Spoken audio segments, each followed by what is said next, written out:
All right, let's dive into one of the most famous and, let's be honest, misunderstood rules in the entire legal world, the hearsay rule.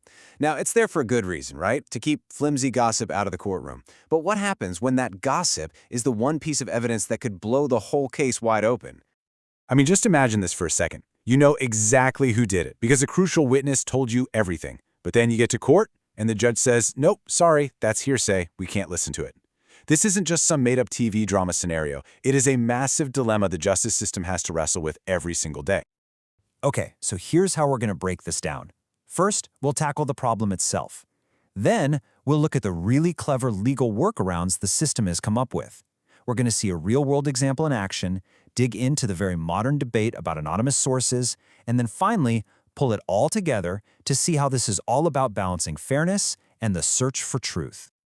So, first up, the hearsay problem. You can think of this as the legal system's best attempt to stop a trial from just falling apart into a total mess of he said, she said. So what is it, officially? Well, the rule says that a statement made outside of the courtroom can't be used inside the courtroom to prove that what was said is true. The easiest way to get your head around it is this. The court wants to hear it straight from the horse's mouth, not from somebody who heard from somebody else what the horse might have said.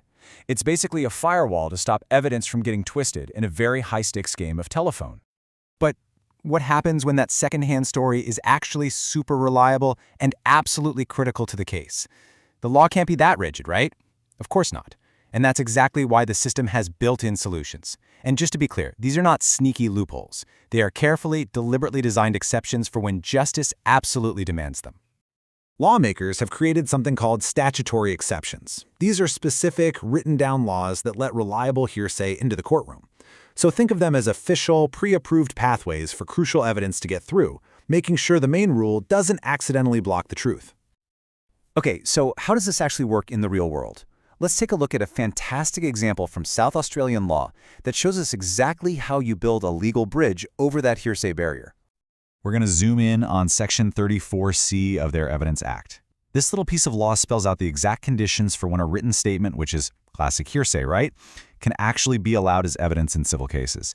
It's just a perfect case study of how this stuff is structured. So this law sets up a pretty clear three-step test. First, the person who actually wrote the statement had to have direct personal knowledge of what happened. No rumors, no gossip. Second, they usually have to show up in court so they can be cross-examined. But, and you know, this is the really important part, that requirement can be waived if the person is unavailable. Say if they've passed away, are too sick, or out of the country, or if you just can't find them after a real effort. And get this, here is the ultimate safeguard. The human element. Even if a statement checks every single technical box, a judge can still look at it and say, you know what? No, it wouldn't be fair or just to let this in. It's that final, crucial, common sense check on the whole system. Okay, this all seems pretty straightforward, doesn't it? But what happens when the source of the hearsay is completely anonymous? This is where different legal systems start to go in very different directions, and it creates a really fascinating modern puzzle. The Supreme Court in the UK has drawn a very clear line in the sand on this one. Their position is incredibly firm. If a case is built entirely on anonymous hearsay, it gets stopped, dead in its tracks. The trial just won't happen. And this really shows you a fundamental split in legal thinking. On one side, you have the UK with what's pretty much a total ban because they prioritize the principle of being able to face your accuser. Then on the other side, you've got Australia, which takes a much more flexible approach. There's no blanket ban. Instead, the court asks a really simple question. Does this piece of evidence, even though it's anonymous, fit into one of our established, trusted exceptions? If the answer is yes, it just might get in. So let's zoom out for a second. Why do we have all these incredibly detailed rules and exceptions and even these big international debates? Well, it all comes down to a fundamental balancing act that sits right at the very heart of our justice system. This is the tightrope that courts have to walk every single day. They have to find a way to filter out the poisonous, unreliable gossip without accidentally throwing out life-saving, credible evidence.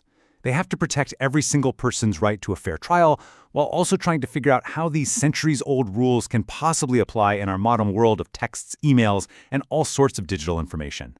When you really strip it all away, that's what the hearsay rule and all its exceptions are really about. It's this constant, difficult negotiation between the world of what we know to be true and the much more disciplined world of what we are legally allowed to prove. And that kind of leaves us with a huge question, doesn't it? Is justice about finding the absolute objective truth, no matter what it takes? Or is it about what we can fairly and reliably prove within a system of rules that are designed to protect every single one of us? That's the negotiation at the very heart of the law.